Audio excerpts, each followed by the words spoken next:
Muchas gracias por acompañarnos. Bartolomé, bienvenido. A mi casa. Así es. Sí, gracias por la invitación.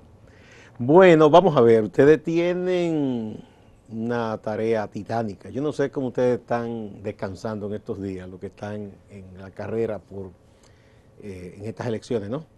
Luego de lo que ha ocurrido, en el caso de los partidos que no cuentan con tantos recursos o apenas con recursos para afrontar lo costoso que es una campaña electoral, ¿qué están haciendo ustedes para tratar de mantenerse a flote?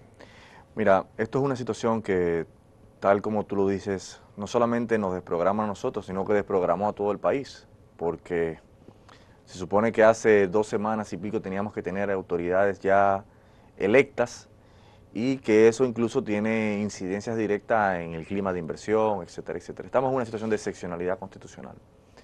Nosotros lo que hemos estado primero es acompañando la lucha de la ciudadanía, que ha sido la de exigir respuestas, exigir consecuencias, exigir que quienes nos llevaron a este desastre no continúen frente a la administración de este proceso. Y sobre todo garantías electorales frente al proceso del 15 de marzo, que dicho sea de paso, desde nuestra perspectiva, tienen hoy menos garantías que el 16 de febrero.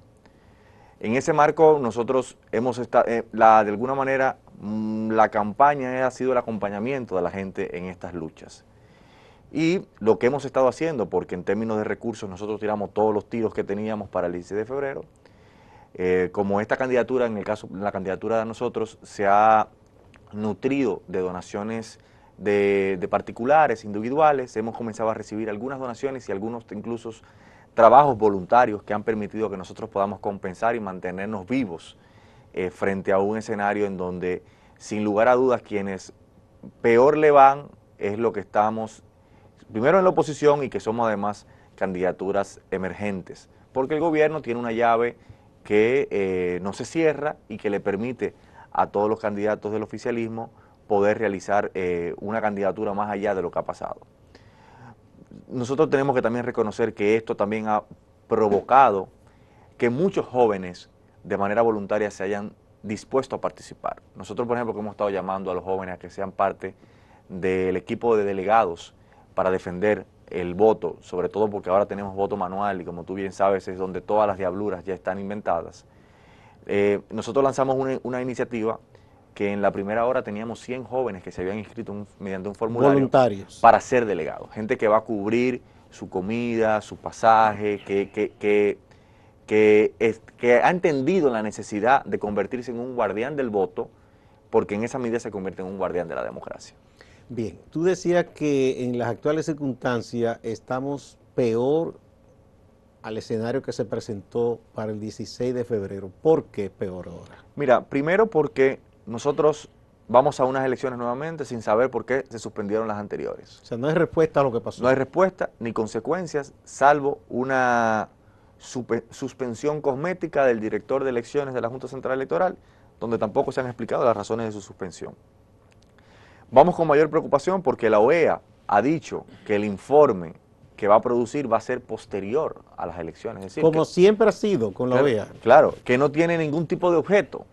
Y segundo, que por lo menos en lo que ha trascendido de los términos de ese acuerdo, no va a indicar responsables y que eso quedará en manos de la Junta Central Electoral, es decir, la responsable de este problema es la que va a tener la responsabilidad de imputar ante el Ministerio Público, que dicho sea de paso está controlado por el Poder Ejecutivo. Y que no tiene ahora mismo el Procurador Especial para Asuntos Electorales. Para asuntos electorales, provoca una situación en donde vemos que nuevamente, sobre todo a propósito de estos llamados a diálogos desde el gobierno, lo que se busca es generar un escenario de impunidad, es decir, que se quede la misma junta, que no haya consecuencias frente a esta junta, y sobre todo de que nosotros vayamos a estas elecciones como que, sin lugar a dudas, aquí no pasó nada.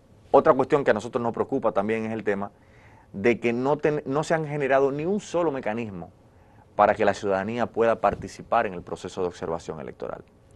Porque primero la Junta hizo una invitación a que se inscribieran como funcionarios de los colegios electorales y después la Junta dijo que iba a utilizar a los mismos funcionarios que utilizó en las elecciones del 16 y que solamente iba a sustituirlo por aquellos que hayan tomado el cursillo en aquel momento, que ya hay un banco de elegibles, impidiendo que la mayoría de estos jóvenes que han estado reclamando en la plaza transparencia electoral, consecuencias y demás, no se puedan integrar.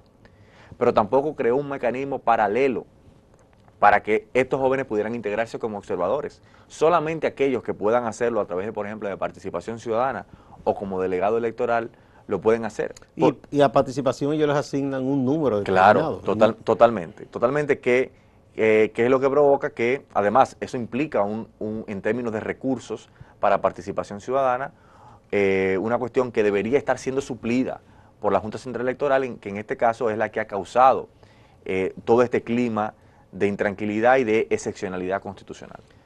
Bueno, digamos que ustedes están en una batalla, quizás con condiciones, si se quiere, adversas, en términos de quién es el árbitro organizador, sí, pero nada de rendirse. No, al contrario. Nosotros, que uno diga que uno va a un matadero electoral no quiere decir que no vayamos a participar, porque lo cierto es que aquí se nos ha impuesto desde arriba ir en estas condiciones. Ahora, retirarnos es evidentemente hacerle más el favor al poder. ¿Tú piensas que pese a que hay condiciones adversas desde el poder, o desde las cúpulas incluso, sí, yo voy un poco más allá, claro, las cúpulas en sentido general de la sociedad, empresariales también, negarse a hacerse a un lado es una forma de ponerlos en evidencia? Claro, totalmente, porque la única manera en que sería posible un retiro sería que toda la oposición se plantee frente a un escenario de no condiciones, no hacerlo. Pero yo creo que la democracia se resuelve con más democracia, participando. Y nosotros, cuando decidimos meterlo en esto, nos metimos a vida cuenta de que jugábamos con el árbitro en contra, de que teníamos todos los poderes en contra, de que teníamos un cerco político, mediático y económico que impedía que pudiéramos participar. Ahora, ¿qué es lo que nosotros hemos dicho? La única manera, la Junta Central Electoral no da garantías, pero la ciudadanía sí, y por eso nosotros hemos insistido tanto en este llamado, de que sea que usted vaya a votar por Alianza País o vaya a votar por otro partido de oposición, se integre como delegado, porque esa es la única manera de que nosotros podamos acabar con esa lógica que tantos hemos escuchado de que acta mata voto, que es ese momento del escrutinio en donde se genera la adulteración de la voluntad popular. Hay un elemento además que yo quiero destacar, que es el dislocamiento de 415,000 electores que la Junta Central Electoral vuelve a hacer ahora para marzo, de los cuales 60,000 de esos electores pertenecen al Distrito Nacional, por hablar del caso de nosotros, lo cual es una situación que también, más allá de la poca transparencia con que la Junta Central Electoral manejó esta reubicación y esta imposición, porque hubo partidos que se opusieron a esto, lo que genera es mayor nivel de desconfianza y mayor nivel de intranquilidad frente a la gente. Porque yo te puedo hablar por lo menos de 20 casos de personas que hasta hace 2 días no se habían podido verificar ni siquiera en el sistema o que tenían problemas con la reubicación. Y que cuando se intentan verificar, yo supongo que a través de la página de la Junta, ¿qué ocurre con esas personas? Primero, hay personas que me han reportado el servidor de la página web de la Junta que tenía problemas, luego fue revisado, corregido, y luego otro le decían que su cédula no era válida. Y nosotros lo que hemos estado dando el acompañamiento frente a la Junta Electoral para poder verificar esto, para ver cuál es el tema, porque entre la cédula dice que no es válida, y luego gente que, por ejemplo, le han aparecido unos recintos que no conocen, que no están ni siquiera, porque hay lugares, tú sabes que en un barrio pueden haber varios recintos, ni siquiera lo pusieron en un mismo recinto. Y un recinto tiene varios colegios. Varios colegios. Tú dices, bueno, por ejemplo, en el caso mío, yo voto en Matambre, en la orientación para la joven, pero a 2 esquinas está el Orlando Martínez, que es también un recinto. Pudiera entenderse un cambio de la orientación para la joven para el Orlando Martínez, pero hay lugares, hay gente que lo han cambiado de barrio a barrio, por ejemplo. Entonces, eso dentro de quizá en la circunscripción 1 no se ve en esas dinámicas, pero en los barrios más populares, aquí hay mucha gente que no es que vende su voto ni mucho menos, pero que no tiene ni siquiera para un pasaje para ir a votar, o que prefiere no gastar los 100 o los 200 pesos que tiene ese día para ir a votar frente a las necesidades que tiene inmediatas. Sí, no, porque quien no ha vivido eso piensa que esos son caprichos, pero no. Hay gente que, por ejemplo, vive del día a día. Ujú. Y ese día, si no sale a vender las frutas, las cositas, quizá no tenga comida en la casa. Claro, por ejemplo, Entonces, si tiene que encima de eso sacrificarse y buscar para trasladarse, sí, para un pasaje que tiene que le durar un día resulta entero, difícil. que tiene que durar una mañana en eso. Y te lo digo porque en nosotros, dentro también de la gente que se ha integrado en este proceso, hay mucha gente que se ha puesto a disposición, que ha puesto su vehículo a disposición y se ha puesto como chofer para ese día, por ejemplo, gente que nosotros tenemos gente que vive en el kilómetro 8,5, que son personas que tienen 75 años, 80 años, tienen dificultades para moverse, demás y eso, y necesita que alguien lo vaya a buscar, lo lleve lo acompañe a votar y luego lo lleve a su casa de nuevo. Pero eso implica un costo. Claro, un combustible, una persona que esté en esa Incluso disposición. si alguien Que, se dispone a prestar su vehículo, como claro, quiera, es costoso. claro, totalmente. Entonces, todo eso, imagínate en este número de electores que se ha dislocado, porque para las elecciones del 16 de febrero te puedo hablar solamente de un solo caso, de una persona que llegó a su centro de votación y cuando llegó, que pagó un taxi, no estaba en el centro de votación y le dijeron que estaba en otro. Ahí mismo la verificaron y tuvo que coger otro taxi para ir a ese lugar.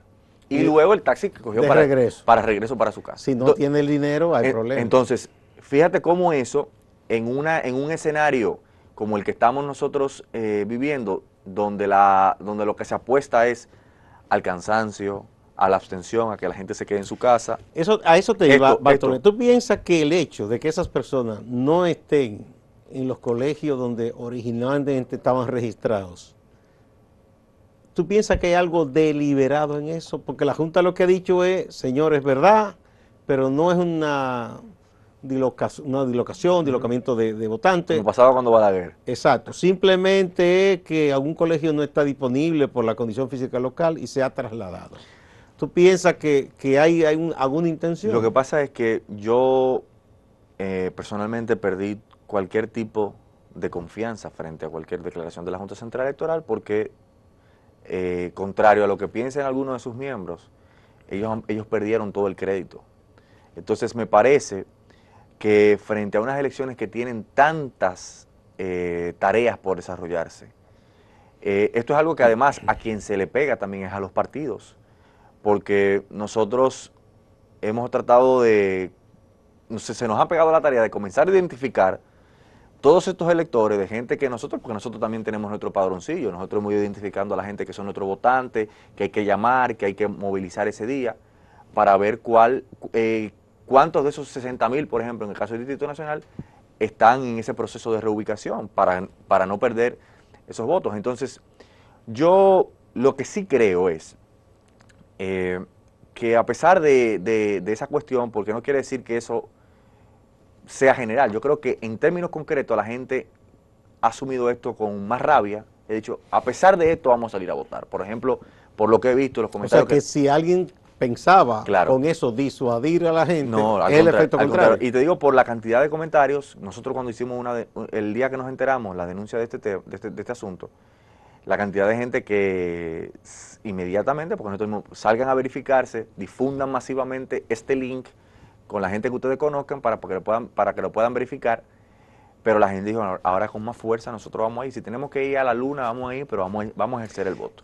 ¿Cuál fue un poco el sentimiento en la gente que te ha acompañado y que acompaña a Alianza País y a la coalición que sustenta tu propuesta cuando ocurrió esto el 16 de agosto? ¿Hubo gente que un poco fue un balde de agua fría y se desencantó? Sí. ¿O qué? ¿Cuál fue la reflexión que hicieron? Yo creo que así como ha sido un golpe para mucha gente, yo he tenido que lidiar con muchos candidatos a regidores que hasta pensaron retirarse. Sobre todo porque según las mismas proyecciones que los partidos políticos adversarios estaban haciendo, nosotros, por los colegios que se llegaron a contar y por el mismo conteo, porque nosotros también llevamos un conteo rápido más o menos de los lugares que tenemos delegados, nosotros estábamos en tercer lugar, íbamos en tercer lugar, teníamos entre un 8 y un 10%, y eso implicaba entre 2, 3, hasta 4 regidores pudiéramos competir. Y los mismos regidores que salen a mover sus votos también, sobre todo los más fuertes, ¿Tú saben. votas dónde para recordarme? Orientación para la joven, eso es en Mata Hambre. Sí, tú fuiste de los primeros, porque una Claro. reportera nuestra te dedicó, Claro. que dijiste que había algo raro porque no estaban apareciendo las Claro, candidaturas. ya nosotros habíamos recibido el reporte desde más o menos las 7:40 de la mañana, donde nos comenzaron a reportar colegio por colegio, sobre todo votantes que me escribían directamente por las redes sociales. No aparece. Y me decían, en el colegio tal, el recinto tal, no aparece tu boleta. Y nosotros lo íbamos documentando, delegados que nos reportaban que, habida cuenta de que el sistema no cargaba, los miembros de la mesa iniciaron el proceso de votación. Gente que nos dijo a nosotros que lo habían obligado a votar por una de las dos opciones que estaban ahí. En otros casos fueron más serios, los que directivos de mesa dijeron no se puede empezar porque esto no está funcionando. Claro, que en muchos lugares, en los lugares donde ocurrió esto, nosotros identificamos al final de la jornada 150 colegios. 150 colegios donde nosotros no aparecíamos. Habían recintos que tenían por lo menos 4 o 5 colegios que no aparecíamos en ninguno. Y ocurre entonces que eso fue en contubernio y con la anuencia de los miembros del colegio, que ven que no carga la boleta completa y permitieron que iniciara el proceso de votación. Entonces, en función del ánimo de la misma gente que nos acompaña, de los candidatos a regidores, evidentemente fue un balde de agua fría, porque para todo el mundo, en términos colectivos y en términos individuales, este proceso terminaba el 16 y se suponía que a la fecha de hoy se estaba trabajando para las otras 2 elecciones. Totalmente, y ya sabríamos cuántos regidores tenía cada partido, ya estábamos en función de otra lógica. Sin embargo, yo creo que el despertar de la ciudadanía, nosotros, por ejemplo, que fuimos los primeros que fuimos a la Junta Central Electoral, a las 2:30 de la tarde ese mismo día, planteamos inmediatamente también la necesidad de que se suspendieran las elecciones, le ha devuelto mucho la energía y la esperanza a la gente, sobre todo en este caso a mí que me ha tocado encabezar, porque he recibido el apoyo de mucha gente que a partir de los debates, a partir de esta coyuntura puntual, ha entendido la necesidad de acompañar esta propuesta y de fungir como voluntario. Gente, por ejemplo, que se ha integrado para trabajar en temas de diseño gráfico, para trabajar en temas de comunicación, o sea, de forma voluntaria, gratuita, sin pedir nada a cambio. Es decir, gente que me dice, mira, nosotros tenemos... Hay gente que me ha dicho, te vamos a dar agua, te vamos a dar esto, o sea, que ha aportado, porque entiende la necesidad de que una candidatura como esta, que está tratando de renovar la esperanza y de abrir un camino, no se caiga y que pueda llegar a buen puerto el 15 de marzo, a pesar de que no existan garantías electorales para que estas elecciones se realicen con transparencia. En este momento, hablando de la logística, que debe ser quizá el trabajo primordial a esta hora ya, ¿cómo están haciendo ustedes para tratar de ajustar las cosas de tal manera que en ningún colegio, por decirlo de alguna manera, o recinto por lo menos, no falte algún veedor de ustedes, además de un delegado y gente que cuide que el voto de ciudadano sea respetado? Mira, nosotros ahora mismo estamos en 2 procesos paralelos. Estamos verificando que los colegios electorales que corresponden al Distrito Nacional, ver cuáles de esos electores han sido reubicados, identificarlos dentro del padrón que nosotros más o menos manejamos, para evitar que se produzca una situación de dislocamiento y que no se pueda producir ese voto. En el proceso de reclutamiento y de capacitación de los delegados. Nosotros en los próximos días vamos a tener un corte. La última vez que vi el último corte teníamos, creo que era un 60% de los delegados del Distrito Nacional. Evidentemente estamos apostando al 100% porque, a diferencia del voto automatizado, nosotros que en principio creíamos en el voto automatizado siempre y cuando se hubiesen hecho las auditorías y los controles de calidad correspondientes, la máquina era que contaba. Y se suponía que si eso hubiese operado bien, no había forma de que alguien pudiera hacer una diablura ahí. Claro, entonces nosotros hemos estado en ese proceso de identificar de personas, por ejemplo, también que me dicen, mira, yo no quiero ser delegado, yo quiero ser observador, y lo hemos canalizado para que vayan a participación ciudadana, por ejemplo. Como ahora se abrió la posibilidad de que partidos aliados puedan tener una acreditación como observadores de escrutinio, nosotros hemos canalizado también personas para que en el momento del escrutinio, que es el momento más crítico, porque tú sabes muy bien que una persona después que se la pasa todo el día durante ese proceso electoral, al momento del escrutinio ya está totalmente molido. Está agotado. Entonces, se necesitan ojos frescos. Relevo, vamos a decir. Gente que esté atenta, porque nosotros también estamos trabajando no solamente con el delegado, sino también para que tengan suplentes, para que se puedan dar estos cambios de turno, porque una persona, no es todo el mundo que tiene la capacidad de aguantar todo un día en un proceso electoral que de por sí estará cargado. Yo creo que eso casi conlleva la madrugada y cuidado si la noche anterior. Es un trabajo que no es fácil. Porque fíjate que las elecciones del 16 de febrero, los delegados tuvieron que ir el día anterior en la noche para el montaje de los equipos. O sea, porque antes tú llegabas temprano, a las 5 de la mañana, se montaba, y etcétera, pero ahora tuvieron que ir el día antes al montaje y luego tuvieron que ir ahora a las 5 de la mañana porque cuando se detectó el problema, se supone que se citaron a todos los delegados para que estuvieran ahí para hacer la verificación que al final no sirvió para nada. Entonces nosotros estamos en ese proceso ahora mismo de reclutamiento y capacitación de los delegados para defender el voto. Bien, vamos a una pausa y volvemos de inmediato.